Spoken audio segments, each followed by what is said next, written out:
Good evening, dear soul. Before our story begins, I invite you to find stillness.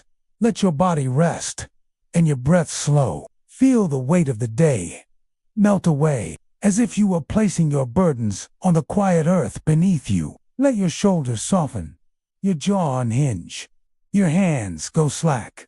Breathe in like a breeze rustling through a field of tall grass, and exhale like candlelight flickering softly in a quiet chamber. Again, breathe in warmth and breathe out the hush of a world drifting into dream. Let the hush of night settle around you now, a hush so deep it cradles your thoughts like wool wrapped around a sleeping babe.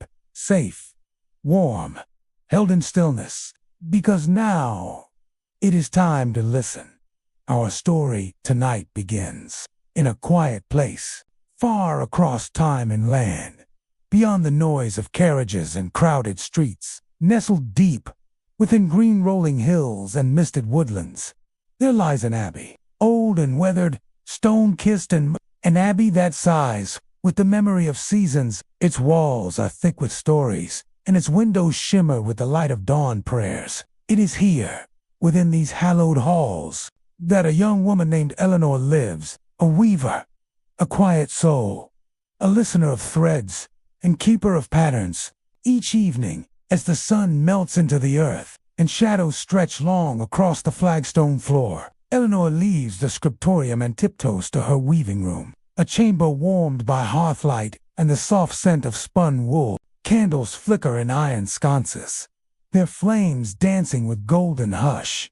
And above all, the great tapestry awaits her. The tapestry stretches nearly from floor to ceiling, from stone wall to timber beam, a magnificent work of silken dyed wool, rich with blues and crimsons, ochres and greens, each section a dream in itself.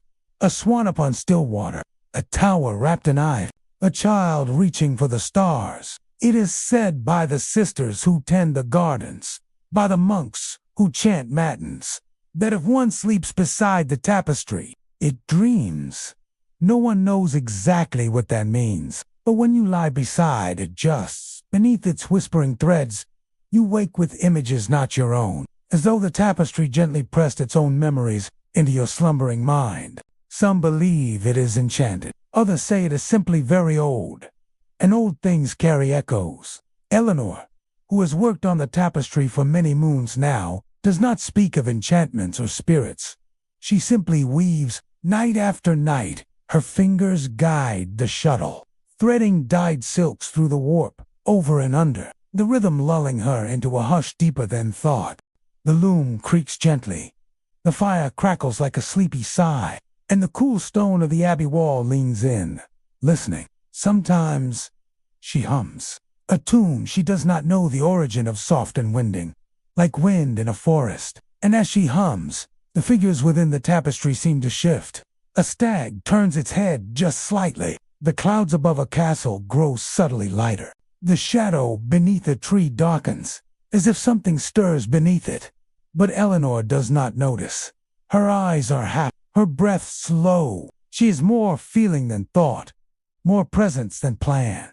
And in these moments, the tapestry breathes with her. The abbey is quiet at night, beyond Eleanor's chamber. The halls echo with the gentle sweep of wind through arrow slits, the occasional creak of timber settling into sleep, the distant hoot of an owl. There are no bells at this hour, no chants, no clatter of sandals, only the world winding slowly into hush. In the cloister, moonlight pools on worn stone, silvering moss and mortar alike. In the gardens, the herbs breathe, their fragrant sighs lavender, chamomile, and creeping thyme. And in the kitchen, a pot of cider cools beside the hearth, left for morning. The sisters sleep in their cells, rosaries by their pillows, and Brother Lucien, the librarian, dreams of words drifting through parchment skies. Only Elenor remains awake, barely. Her weaving slows, her fingers loosen their grip, the shuttle lies idle in her lap. Her head leans softly against the loom's frame, and for a few heartbeats more, she watches the tapestry, A bird stitched in the highest corner, no larger than her thumbnail, seems to shimmer in the candle's flicker. Its wings, threads of silver and sky blue, almost glisten. Eleanor's breath. She knows every stitch of this tapestry. Every leaf, every brick. She wove the bird herself just last month, but now it blinks. A soft flutter of its stitched eyelid, no bigger than a whisper, and then stillness. The air hums faintly, like wind caught in harpstrings. Elenor blinks once, twice. Her eyes feel heavy, her limbs warm. The bird does not move again. She smiles. Perhaps sleep is catching her too. With a small sigh, she stands, stretches like a cat in a sunbeam, and lays a woolen blanket beneath the tapestry's edge. There is a place, just there, where the stone wall dips slightly, a hollow, like a cradle, a spot she has rested in before. She settles down, the blanket curling beneath her, the tapestry above her head, so close she could reach out and touch the weft. And as the candle beside her flickers one final time, Elenor closes her eyes. The tapestry above her glows faintly in the moonlight. The thread glistens like dew, and ever so softly, it begins to dream. Elenor slept, curled like a cat beneath the tapestry's fringe, and the air around her thickened not with smoke or mist, but with the hush of something ancient stirring. The candle's final breath gave out, leaving only the tapestry's soft shimmer to keep the darkness company. And then, beneath her closed eyes, a vision bloomed. It began with a hush, a breeze, gentle and low, carrying the scent of beeswax, lavender, and woven wool. Then, color, not bright, like sunlight on glass, but warm and glowing, like firelight painted on old stone. Elenor found herself standing barefoot on moss. A forest unfurled before her, rich and green, but unlike any she had ever known. The trees were stitched with threadsies, actual threads, twisting upward like tendrils of dyed silk, their trunks stitched in browns and golds. She looked down. Even the moss beneath her feet shimmered with delicate cross-stitches, tiny knots of green and chartreuse, speckled with embroidered wildflowers. It was like stepping into a world entirely made of tapestry. She turned, and there it was, the very bird she'd woven, the one from the top right corner. It flitted from one bow to the next, no longer bound to stillness. Its wings fluttered with the softest whisper, like linen being folded in a quiet room. The bird paused on a low branch and tilted its head. "Welcome," it said, not with words, but with a feeling, a warmth in Eleanor's chest, a pulse of safety and knowing. She opened her mouth, but no sound came. Instead, she felt herself begin to float not away, but through, as though the forest were gently lifting her, branch by branch, carrying her deeper into the dream, to the very heart of the tapestry. And there, in a glade that shimmered like starlight had been sewn into the ground, stood a woman, tall, wrapped in robes dyed with dusk and morning, hair like unspun wool, silver and soft, eyes that seemed to hold 1,000 patterns, woven and unspoken. Elenor recognized her, though she had never seen her before. She was the tapestry's keeper, not a person, not exactly, but a presence. The spirit of the weave. The woman beckoned her forward. "You stitch not just threads," her voice murmured, "but memory, dream, and breath."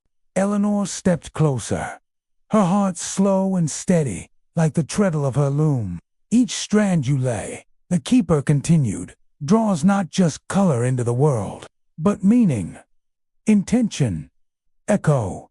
Elenor swallowed, though there was no fear. "I only weave what I see," she said softly. The woman smiled. "But dreams are seen too, and dreams are made to be stitched." She held out her hand, and from her sleeve, a length of silk unspooled, deep violet, with glints of gold. Elenor reached out instinctively, and the moment her fingers touched the thread, she knew its story. A storm that never reached land. A child who dreamed of flying. A secret kept beneath floorboards for 200 years.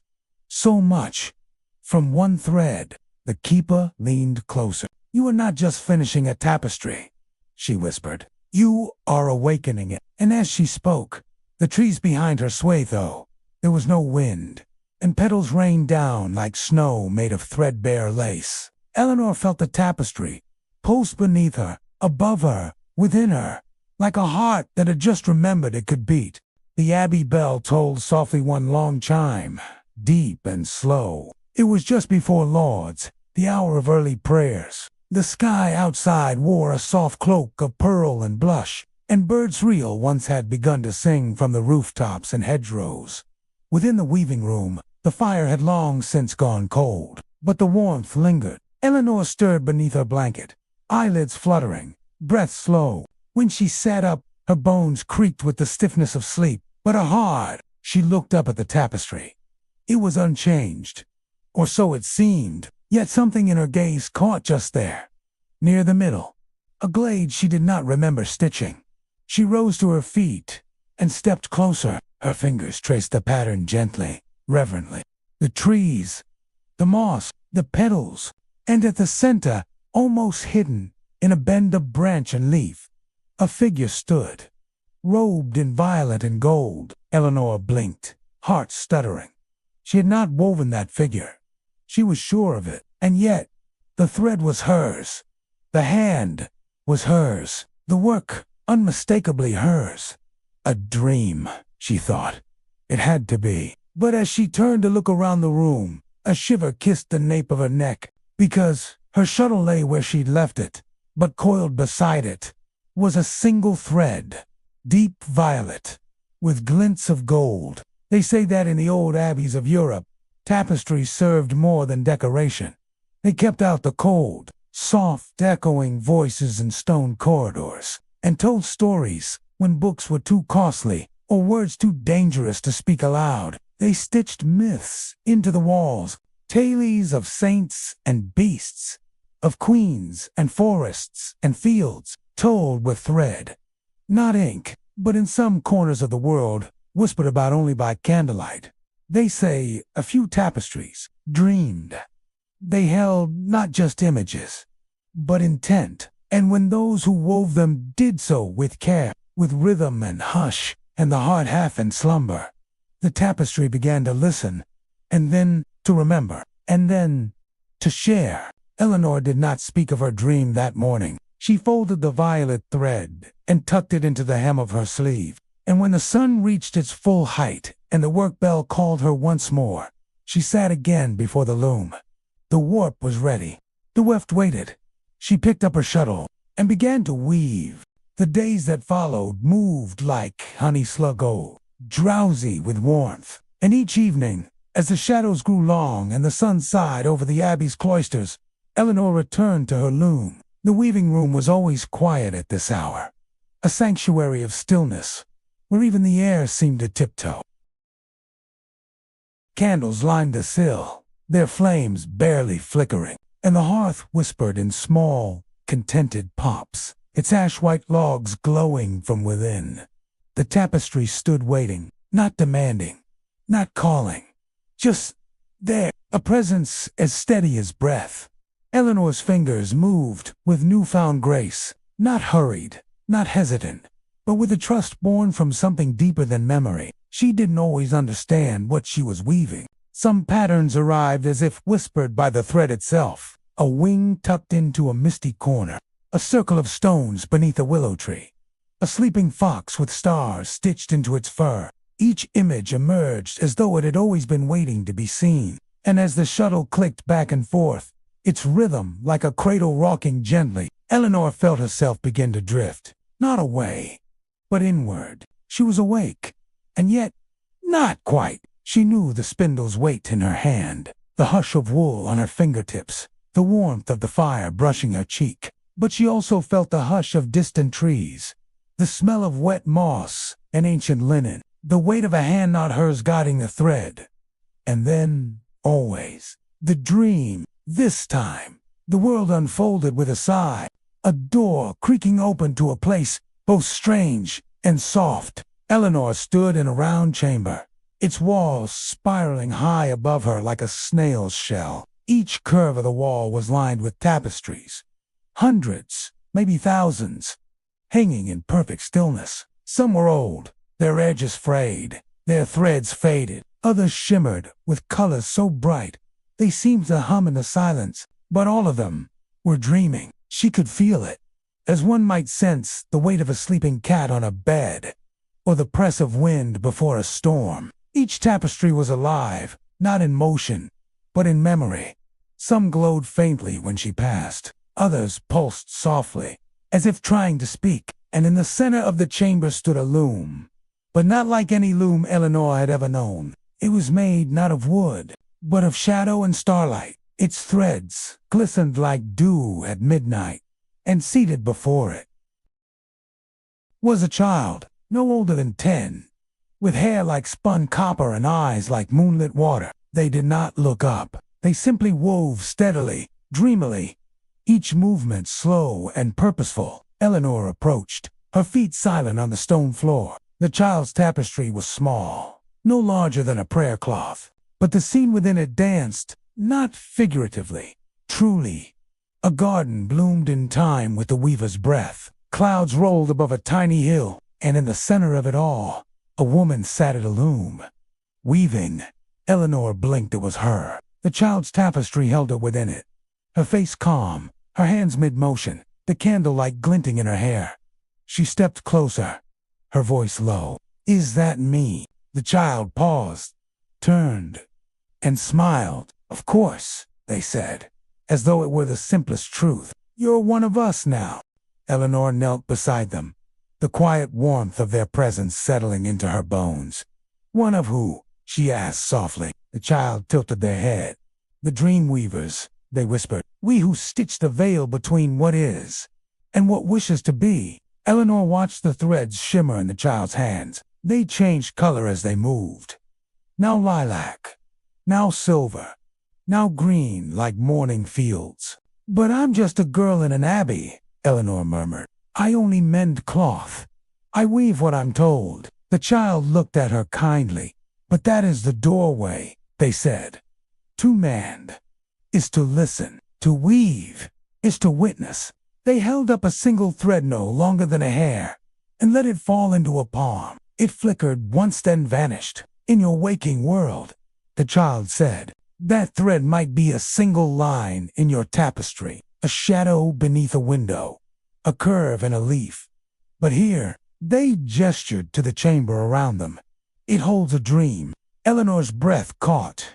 "So every pattern I weave is a dream being remembered," the child finished. "And sometimes being born." She woke to the smell of ash and honey. The fire had burned low, and the sky beyond the lattice window was gray with dawn. Elenor sat up slowly, rubbing sleep from her eyes. But even before she stood, she knew, in the tapestry nestled beneath a tiny stone bridge, was the child. They were no larger than a thimble, seated cross-legged before a loom, and the thread in their hands shimmered faintly, changing color as the light touched it. She pressed her hand to her chest. Her heart beat slow and steady. A dream weaver. The word didn't frighten her. It felt like a memory she'd forgotten to remember. And nestled beside her on the floor, half hidden beneath her woolen shawl, was a single thread. It sparkled with starlight. They say that some tapestries whisper, not in words, but in warmth, in the way they stir the air when no windows are open, or how they catch the eye with shapes that seem to shift. Most never notice, but the ones who listen, truly listen, they begin to hear the dreams tucked between the warp and weft. And if you sleep near such a tapestry, if your breath slows with the rhythm of thread, you may find yourself walking paths no feet have trod, forest paths made of silk, moonlit staircases woven into castle towers, doors that open only when you forget you're awake. And somewhere, always, a loom waits, not to teach, but to remind you that dreams, too, can be stitched.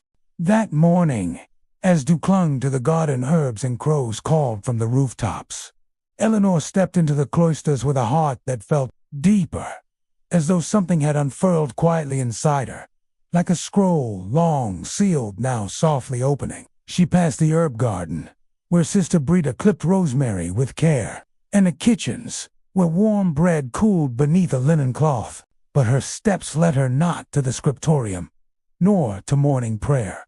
They led her to the storeroom, deep within the abbey, past worn doors and candlelit corridors, lay the chamber where old tapestries were folded and stored.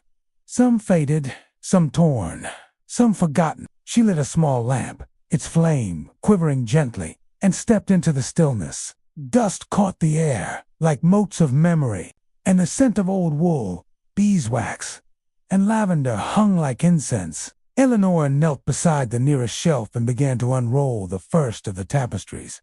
A ship on a stormy sea, waves like curling serpents, a field of poppies where a knight knelt before a grave, a fox crowned in ivy, surrounded by a ring of hounds. Each one whispered as it opened, not aloud, no, but in feeling. She laid her palm against the fabric. It was as if the air held a memory suspended just beyond hearing. But there, in the farthest corner of the chamber, forgotten beneath a stack of hymnals, wrapped in gray linen, she found it, a tapestry, unlike the others. It was small and square-shaped, frayed at the corners, but its threads shimmered even in the half dark indigo, dusky rose, moss green, and the softest, deepest gold.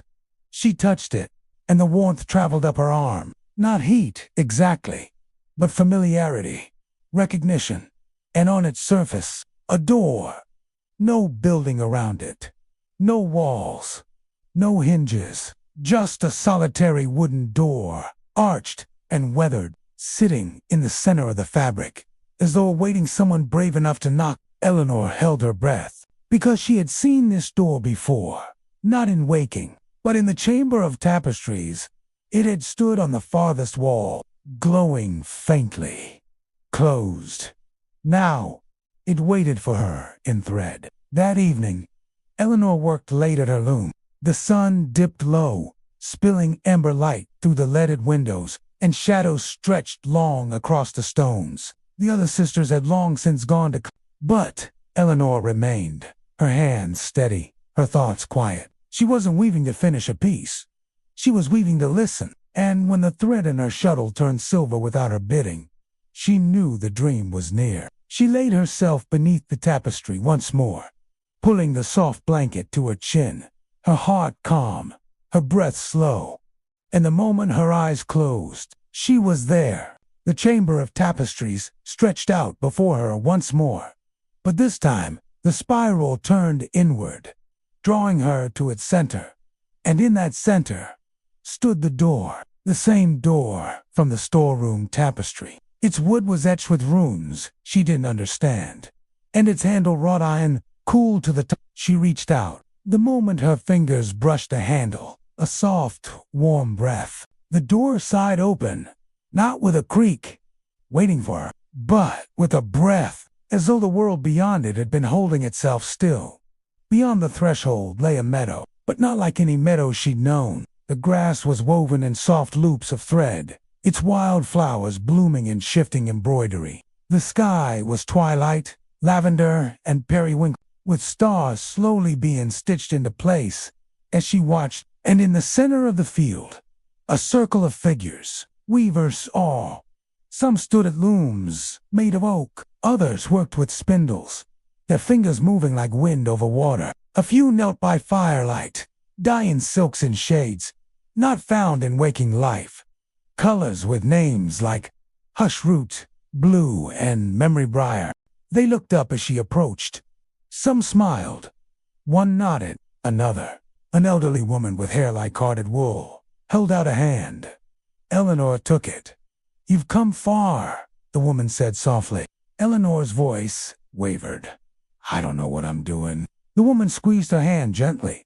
"Nor did we, when we began, but the thread remembers. It always that night, beneath stars being sewn above her, Elenor was taught, not with lessons, but with rhythm, the rhythm of the loom's creak, the breath that joins with the beat of the shuttle, the silence between each pattern's birth. She learned how to feel for a sleeping dream, how to cradle it in her weft, and guide it, ever so gently, into form. She wove a lantern that flickered with a lost name. She wove a path that always led home. She wove a lullaby, sung in a language she'd never known, yet somehow remembered.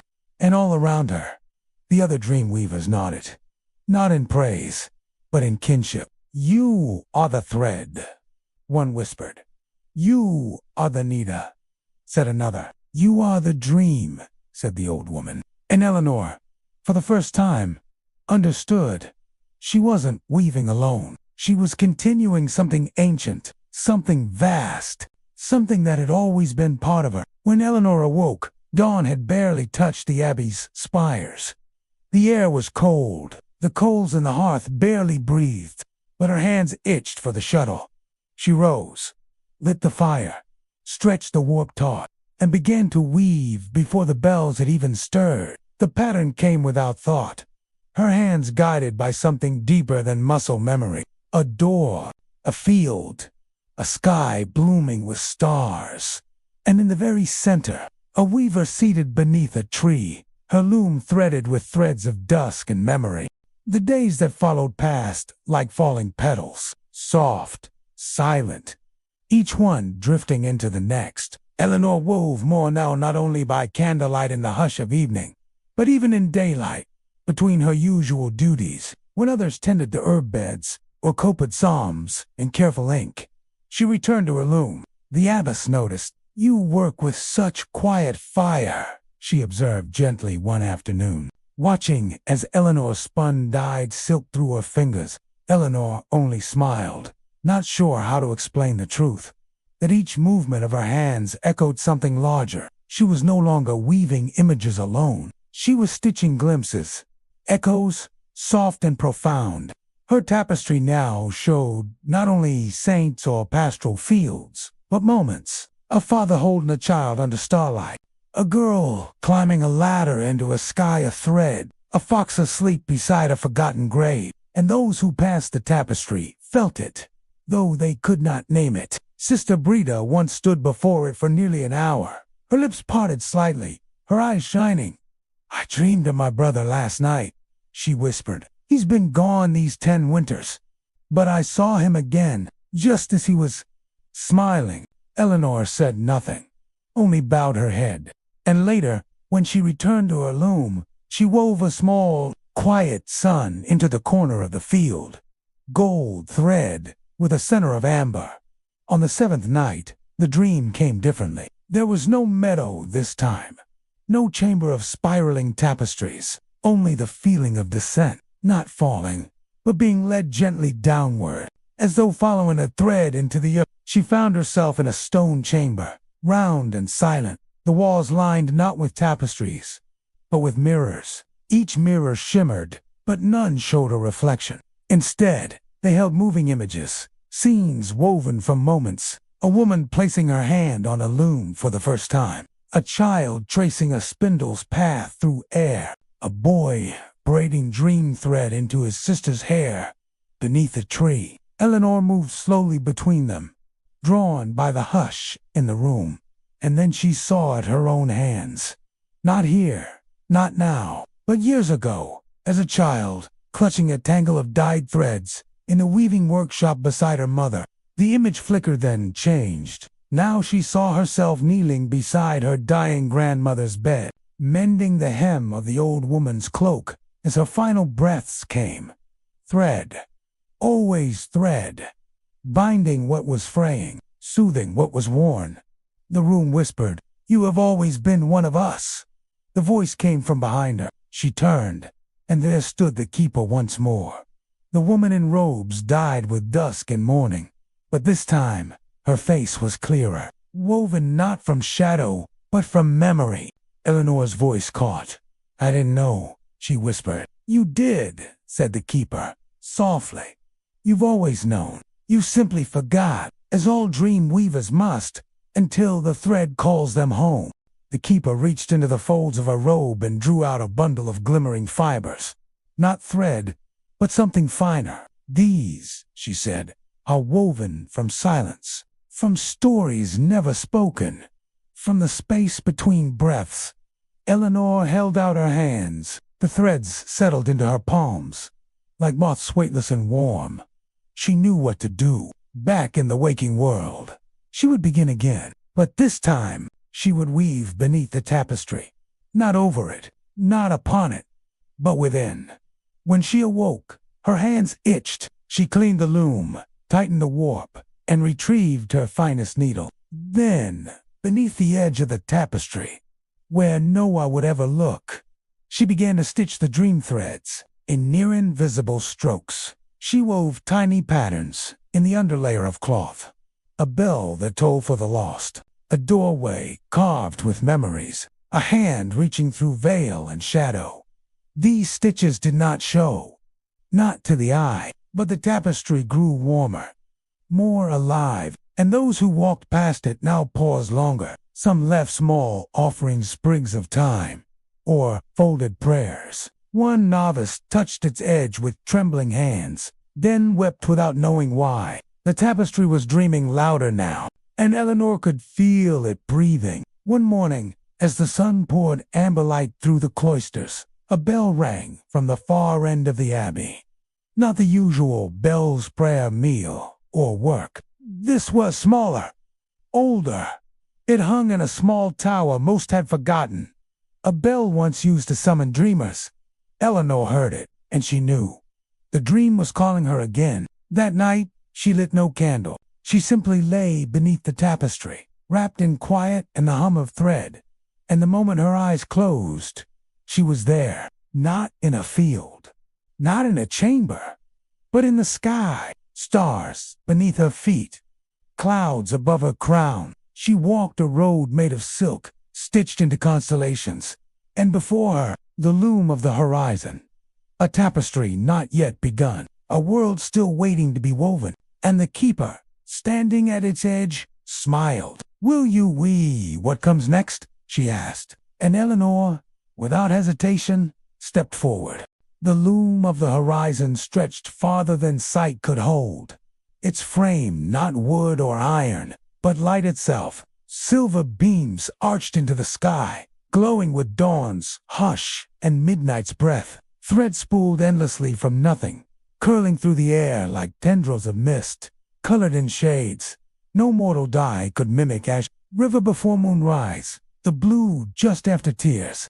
Elenor approached, her breath catching softly. It did not feel like a loom. It felt like a beginning. The keeper stood beside her, her eyes reflecting galaxies. She said nothing. Instead, she handed Elenor a single thread. It shimmered with silence, cool as shadow, warm as skin. Elenor understood. This was hers to begin. She seated herself before the loom. No stool, no floor, just space beneath her, steady and infinite. The shuttle was already in her hand, and as her fingers moved, something opened, not outside her, but within. She saw her memory spool into patterns. The first cloth she ever mended for a weary the scent of wax and wool in the abbey corridors, the sound of her mother's voice threading through lullabies. Each breath she took wove itself into the web. Each heartbeat pulled the pattern tighter. She was no longer weaving what was. She was weaving what could be. A bridge stretching across two dreams. A garden tended by the hands of those long gone. A sleeping lion watched over by a child of threat. She felt tears slip quietly from her lashes. Not sorrowful, not joyful, just real, as if the loom remembered her, as if the act of weaving was its own language, and she had just remembered how to speak it. The keeper watched in silence. Then she stepped back, and one by one, others came forward. They arrived as whispers. First, the child of copper hair smiling, silent. Then the elderly woman from the field, her spindle glowing with dream silk. Then others, more than Elenor could count. Some old, some young, some robed in stars, others in soot, all bearing thread. They formed a circle around the loom of the horizon, not to take her place, but to add their own. Each weaver joined the tapestry gently, not to overwrite, but to harmonize. A river joined her forest. A tower rose where her hill had ended. A lullaby curled through the sky above it all, sung by a figure hidden among the stars. The tapestry grew, not larger in size, but in meaning. It was becoming a world, and Elenor wept again because she could feel it, the lives within it stirring. A baker, dreaming of her childhood home. A widower, planting a garden in the shape of his wife's laughter. A girl building wings from parchment and lace. Each thread held a soul's softness. Each pattern, a promise, and above them all, the tapestry pulsed, not like cloth, but like a living memory, remembering not only itself, but all those who had touched it. As the final stars were stitched into the upper corner, and the forest floor settled into slumber, Elenor felt the weight of quiet return. The dream was folding, not ending, but returning to stillness. The other weavers bowed their heads. Some vanished into folds of twilight. Others stepped back into their own looms. The keeper came to Elenor last. She held her hand, her fingers light as cobweb. "You have given shape to what could not be spoken," she said. "You have remembered the old language, and you have returned it to the world." Elenor swallowed softly. "Will I come back here again?" The keeper smiled. "Every night you sleep with thread in your hands. You return, even if you forget the path when morning comes." She stepped back into the light. "And one day," she whispered, "others will dream beside your tapestry and walk the meadow you have made." With that, the loom of the horizon faded, and the hush of return fell like snowfall. When Elenor opened her eyes, the candle beside her had long gone cold. The fire was only ash and scent now.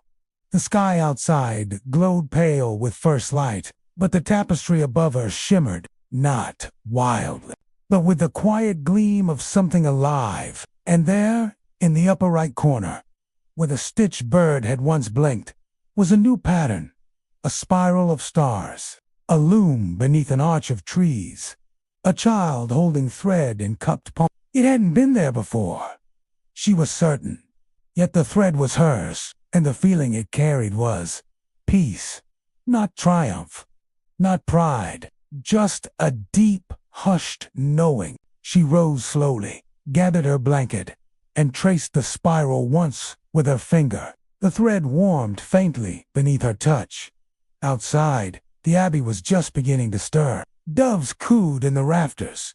Bread was being placed into the oven. The bell for matins had not yet rung, but already the day felt lighter, as if something woven in the night had wrapped around the world in kindness. Word of the tapestry began to spread, first among the sisters, then to the visiting monks, then to the villagers who brought offerings of barley, cheese, and wool. They came quietly, often at dusk. Some only stood for a while, gazing at the colors, then leaving with their shoulders lowered in ease. Others stayed longer, sat beneath it, fell asleep, and when they woke, they whispered of dreams, of gardens where their lost ones smiled again, of staircases made of stars, of warmth real, warmth in, a world that often felt cold. They didn't know why, but Elenor did. She did not speak of the loom of the horizon, or the keeper, or the chamber of spiraled thread. She only wove, and in the hush between each pass of the shuttle, she listened, because the tapestry still dreamed. They came more often now, not in crowds, no. The abbey would not have allowed that, but singly or in twos, in silence, mothers with eyes ringed in tiredness, elders with trembling steps, children who clutched the hems of their cloaks with wide, wondering eyes. They stepped through the cloisters with the reverence of prayer, drawn not by decree or spectacle, but by a feeling, a hush, a warmth. The tapestry called to them. It did not speak aloud, did not shimmer brightly, or demand their gaze, but like the glow of an ember in a hearth, it drew the weary, the lost, the sleepless. Elenor often stayed behind the loom, half hidden in shadow. She would listen as they approached and wait until they'd gone again, leaving footprints in the dust, and sometimes tears on the stone. They never asked her for explanation. They did not need one. The tapestry spoke in a deeper language, and every time one left, Elenor would step forward again, gently, quietly, and weave a new line of thread. Something unseen. Something remembered. A child's lullaby forgotten after fever. The curve of a spouse's handwriting, never traced again. The feeling of standing barefoot in summer grass after grief. Tiny dreams, softened at the edges, stitched into the silence between images. She called them echo threads. They lived beneath the surface, and they waited, patiently, for those who needed them most. One night, when the winds howled gently beyond the abbey walls and the hearth glowed low with orange breath, Sister Brita remained after prayer. She stood beside the tapestry for a long time, her rosary limp in her fingers, her eyes glistening not from candlelight, but from memory. She did not speak for a long while, but then, with a voice soft as cloth pulled from a cedar chest, she said, "My brother died in winter. They told me he had fallen from a cart. But in my dream," she paused, and Elenor watched her lips tremble. "In my dream, he was walking along a bridge. There was snow in the air, but he smiled at me and said, 'The threads are warm. I'm not afraid.'" She turned. Her gaze met Eleanor's. "I saw this bridge here, in your tapestry, 3 nights ago, and the thread beneath it glowed." Elenor did not speak, only nodded. Brita took a step closer and whispered, "Did you stitch that dream?" The weaver's voice came quiet, nearly inaudible. "I only followed the thread that called me." The sister wept, then soft, crumpling sobs, like fabric falling from a shelf. But they were not bitter tears. They were tears of homecoming. And when she finally turned to go, it did not take long for the villagers to notice. Though Elenor never spoke of her dreams, and the abbey did not boast of the tapestry, someone carried the feeling outward like candlelight cupped in careful palms. "They say there's cloth that heals your sleep. I dreamt of my wife last night, and she sang me awake. My son walked again in the dream. He smiled, and the pain was gone in the morning." Word spread in ways old things do. Not shouted, not penned, but murmured between loaves at the baker's table and over fences while turning soil. They didn't ask to see the tapestry. They simply came and sat, sometimes on the benches outside the chapel walls, sometimes on the worn stones of the cloister walk. And when the sisters allowed it quietly, and with reverence, few were permitted into the weaving room. Elenor never asked them what they saw. She didn't need to. Their sighs spoke for them. Their slow blinks, their softened shoulders, and the way they lingered, reluctant to leave the hush behind. The tapestry was becoming more than fabric. It was becoming place, not physical, but remembered. A place one could go when sleep would not come, when sorrow weighed too heavy, when one needed to feel, if only for a breath, that something ancient and kind was holding them close. The room felt emptier after the tapestry was carried away. The hearth still crackled. The walls still breathed their scents of wool and wax. But the absence was a presence now, a space once filled with story. Elenor sat at her loom and touched the bare warp threads. They waited patiently. She could have begun something new, a smaller cloth, a prayer banner, a winter shawl, but her hands paused, listened. The dreams had not stopped. They had simply changed shape. And that night, when she curled beneath her woolen blanket, with no tapestry above her, she dreamed not of the loom of the horizon, not of the keeper or the meadow, but of a quiet room, and a woman sitting at a loom, spinning not thread, but stories from memory. The woman turned. It was her, and in her lap, a bundle of cloth, simple, unadorned, soft, a new beginning. She began again in the quiet weeks after. No one asked her to. No voice in the dream commanded it, but the thread called. This time, the fabric was smaller, the images simpler. A cottage roof, under falling leaves, a lantern swinging in a child's hand, a boat drifting across, a stitched river, stars glimmering in its wake. Each one came slow, but steady, and soon, as before, those who entered the weaving room began to pause, to breathe more deeply, to weep, to smile. One little girl curled up beneath it one afternoon and did not wake for 3 hours. When she did, she said only, "The fox showed me the secret place. I wasn't scared." Elenor tucked a golden thread into the border that evening, a trail marker, so the girl could find her way back, should she ever need. 2 years passed. The abbey grew quieter, then louder again, then quieter still. Some sisters left, others arrived, but Elenor remained, always by the loom, always listening. Some nights she still dreamed of the loom of the horizon, other times only of thread, of fingers weaving through starlight, of stories told without words. The original tapestry returned, years later, accompanied by reverent caretakers and a journal of dreams it had inspired. It now hung in a monastery devoted solely to rest and restoration.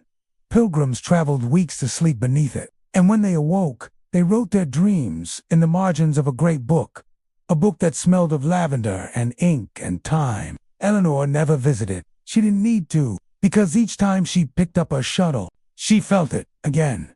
That pulse, the dream, still breathing. The years turned like spindles, round and smooth and quiet. Spring returned with thawing stones and the scent of wet rosemary. Summer followed, its bees dozing in sunlit cloisters. Then came autumn and winter and spring again, and Elenor remained. The tapestry in the monastery grew famous. They called it the dreaming cloth. Monks wrote treatises about its calming effects. Travelers brought coin to study beneath it. Poets swore their verses came more easily after lying beside it. Children were said to sleep through storms beneath its edge. But Eleanor's abbey kept no records. No one asked her to explain how it worked. No one demanded she'll teach her ways. She simply wove. Her second tapestry grew, slowly, as the first had. But this one was softer, more intimate, not a grand field of symbols, but a quilt of quiet things. A cat curled beside a candle, a pair of worn boots by a threshold, a pond where lilies held the moon's reflection like a cup, and still. People came. One nun, from a distant convent, whispered that she hadn't dreamed in 15 years, until she sat beside Eleanor's second cloth. When she awoke, she simply said, "There was bread in the oven, and my mother called me in from the garden." The smell of sage was on her apron. She wept. Elenor said nothing, but that night she stitched a sprig of sage into a corner border, green and silver. Its scent known only to those who needed it. It was many years later, when her hair had turned to frost, and her fingers bore the soft ache of time, that a young girl began to linger in the doorway. She said little, perhaps 7, perhaps 8 years old. Small, sharp-eyed, quiet. She often came in after chores, or during vespers, when she was certain no one would miss her. She would sit on the floor, just within the reach of the tapestry's shadow, her hands folded neatly in her lap. Elenor noticed. She waited several days, then finally asked, "Would you like to try?" The girl's eyes lit like dawn on still water. She rose without a word and approached the loom. Elenor placed the shuttle in her hand, steadying her fingers with her own. "Let your breath guide it," she whispered. "That's the secret." The words were her mother's, and as the child pressed the thread through its path, the pattern came to life beneath her hands. A kite in the shape of a bird, a winding staircase into clouds, a door drawn on the side of a tree. Elenor smiled. The tapestry had chosen again. Elenor never instructed the girl in the usual way. There were no lessons, no rules, only presence. They wove together in silence. Sometimes the child would hum, and Elenor would match her rhythm with the loom's slow click. Other times, they spoke only with glances, or with the placing of colors side by side. Each thread became a conversation, each knot a shared memory. One winter night, the girl asked softly, "Where do the dreams come from?" Elenor paused. "Some come from what was," she murmured. "Some from what might be. Some from other people's wishes. And some," she smiled, "some come from the thread itself." The girl tilted her head. "Does the thread have dreams too?" Eleanor's eyes glinted with firelight. "Of course," she said. "Everything that holds silence. Dreams. Time pass. As all time does, softly, inevitably." Eleanor's hair grew thin as gossamer. Her eyes dimmed to pale blue glass, but her hands remained sure, and her heart remained open. She knew when the last thread approached. It wasn't sad. It wasn't frightening. It was like reaching the end of a long pattern, one so intricate and loving that you smile even as the shuttle slows. One morning, she did not rise from the young girl, now older, taller, her hair a crown of wild curls, found her still in a chair, a spindle resting in her lap. She had fallen asleep with her hands tucked in wool and a single golden thread wound around her finger. No one heard her leave the world. But when the sisters entered the weaving room later that day, they found a new shape in the tapestry. A field, bathed in twilight, and at its center, beneath a tree of moon-colored leaves, a woman sitting at a loom. She was smiling, and above her, stitched in soft starlight, "I will meet you where the thread begins." Years passed again. The young girl grew into a woman, and she became the abbey's next weaver. Visitors still came. The first tapestry still hung in the monastery. The second remained above the hearth at home, and beside it, a third grew stitched, not by Elenor, but by one who had learned through presence, through silence, through the lull between dreams. The third tapestry was full of warmth, not grandeur, not awe, but gentle things. A warm pot on a stove, a song hummed through closed lips, a memory of hands held without fear. And in the final corner, where Elenor had once stitched sage, the new weaver added her first echo thread. It shimmered and waited for the next soul who needed rest. In a small alcove near the cloister library, a heavy book sat opened on a carved wooden stand. Its pages were hand-bound, its spine stitched in dyed wool. It sent a blend of lavender, ash, and thyme. Unmarked drawing of a tapestry, swaying above a bed of moss. A sister had written there. She wove in silence, but I heard her clearly. The book had no title on the cover, but those who knew it called it the Threaded Dreams. It held only dreams, hundreds, eventually thousands, each written by hand, by those who had sat beneath the tapestry and dreamed. Some entries were full stories, others only a single line. A house that smelled like honey and rain. My brother never left. He just waited for me. There was music, but it was made of light. I wasn't alone in the dark this time. No one corrected the writing. No one edited the words. Each dream was a thread, a living one. Eleanor's name appeared only once, not in the preface, nor in a dedication, but tucked in the margin beside a soft. The third tapestry had grown full over the years. Not crowded, but complete. It held soft forests and chimneys and snow, a lantern shaped like a lily, a circle of spindles glowing in starlight, and in the center, beneath an embroidered window of dawn, a woman and a girl seated side by side at a loom. The new weaver stood before it one evening, now a woman, her wild curls streaked with silver, her shoulders relaxed by years of gentle work. She had not dreamed of the loom of the horizon in many years, but that night she heard its hum again, and she knew. One final echo thread remained. She took her seat quietly, tied a length of thread, the color of lullabies, soft violet, like sleep pressed against warmth, and with slow, certain hands, she stitched into the tapestry's border, for the one who will come next. Some say the tapestry still hangs there. Others say it's been moved, carried to new abbeys, new quiet places. A few whisper that it has no single home now, that it appears where it is most needed. But all agree on one thing. The dreams have never stopped. Children still sleep soundly beside it. Wanderers still see lost faces in its folds. The grieving still wake with softness in their breath. And weavers young and old still feel the tug of a thread that wants to become something more. The tapestry does not speak. It does not shimmer or demand. It's simply a hush against the noise of the world. A sigh turned to thread. a door stitched gently into the night. And if you ever find yourself beneath it, perhaps on a quiet night, wrapped in wool, with the fire glowing low, you may feel something stir. Not a sound, not a vision, but a knowing that somewhere in that cloth, a dream waits for you, and that someone long ago wove it with love. So now, dear listener, let your own breath slow. The tapestry may not be above your bed, nor the abbey stones beneath your feet, but the thread has already found you in the hush of this story, in the lull of your breath, in the warmth gathering behind your eyes. Sleep now. Let your own loom rest. The shuttle can wait. The dreams are already waiting, and if, by chance, you feel your fingers curl slightly as you drift, it is only because your soul remembers the thread.